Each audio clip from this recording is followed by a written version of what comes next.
Renungan Tetes Embun. Renungan Tetes Embun hari Rabu 21 Februari 2024. Tanda. Kutipan dari Injil Lukas bab 11 ayat 29. Ketika orang banyak mengerumuninya, berkatalah Yesus, "Angkatan ini adalah angkatan yang jahat. Mereka menghendaki suatu tanda, tapi kepada mereka tidak akan diberikan tanda selain tanda Nabi Yunus." Sobat Katolikana, sebagai sebuah eksistensi, manusia kerap kali meminta tanda untuk meyakinkan atau menggambarkan kondisi sesuatu. Misalnya, cincin yang melingkar di jari manis pasangan suami istri.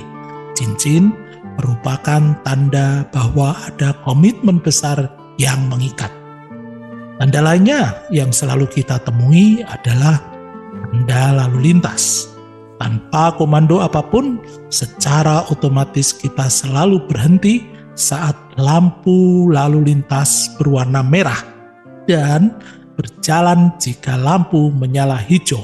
Jika tanda ini kita langgar, maka bencana bisa saja terjadi saat itu. Lalu, apa yang dimaksud dengan tanda? Secara terminologi, tanda merujuk kepada sesuatu yang kelihatan dan menunjukkan maksud atau tujuan yang tak kelihatan.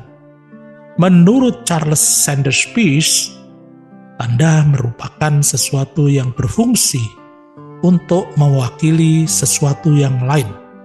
Tanda memiliki sifat, yakni menjadi sesuatu yang tampak, rujuk pada sesuatu, mampu mewakili relasi antara tanda dengan penerima tanda yang bersifat representatif dan mengarah pada interpretasi.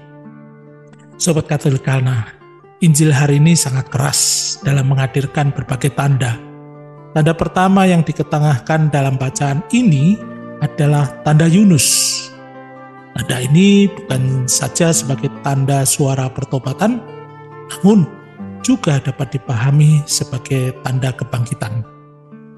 Peristiwa Nabi Yunus di dalam perut ikan selama 3 hari 3 malam menjadi tanda peristiwa adikodrati, yaitu melewati batas nalar dan logika manusia.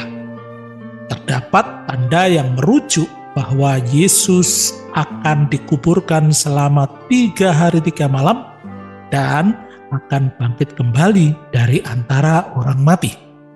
Tanda kedua adalah Tuhan Yesus menampilkan sosok ratu dari selatan dan penduduk kota Niniwe sebagai suatu teladan. Bahwa ada paradoks bagaimana sikap Ratu Seba dan penduduk Niniwe yang percaya kepada tanda-tanda keselamatan. Sebaliknya, sebagai bangsa pilihannya, orang-orang Yahudi ini justru tidak mampu melihat tanda yang diberikan Allah melalui kehadiran Kristus, yang menjadi tanda nyata keselamatan yang datangnya dari Allah.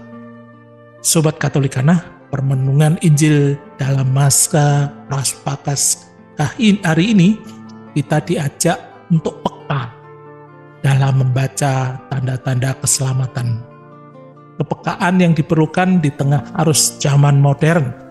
Orang dengan mudah mencari jawaban serta bukti-bukti dengan bantuan kemajuan teknologi. Oleh sebab itu, sejalan dengan sabda Yesus hari ini, mari kita berdaya ubah mempunyai sikap yang baik dan benar, mulai dengan hal-hal kecil. Seyogyanya kita semakin percaya kepadanya bahwa Ia senantiasa hadir melalui orang-orang di sekitar kita, terutama mereka-mereka yang membutuhkan pertolongan kita. Kita tidak perlu tanda untuk membuktikan kebesarannya, namun kita membutuhkan iman yang kuat agar kepekaan kita semakin tajam menghadapi tantangan zaman. Mari kita pegang dengan erat dan teguh iman kepercayaan kita bahwa Tuhan Yesus Kristus adalah satu-satunya juru selamat dunia. Marilah berdoa. Dalam nama Bapa dan Putra dan Roh Kudus. Amin.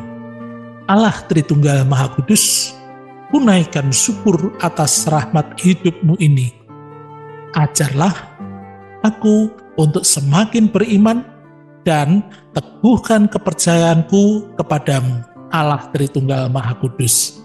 Sebab Engkaulah Tuhan dan Juru Selamat kami, kini dan sepanjang segala masa. Amin. Dalam nama Bapa dan Putra dan Roh Kudus. Amin.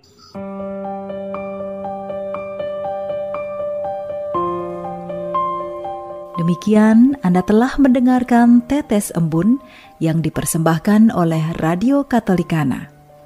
Renungan Tetes Embun bisa Anda simak di Radio Katolikana, media sosial Radio Katolikana, dan YouTube Katolikana. Terima kasih dan sampai jumpa.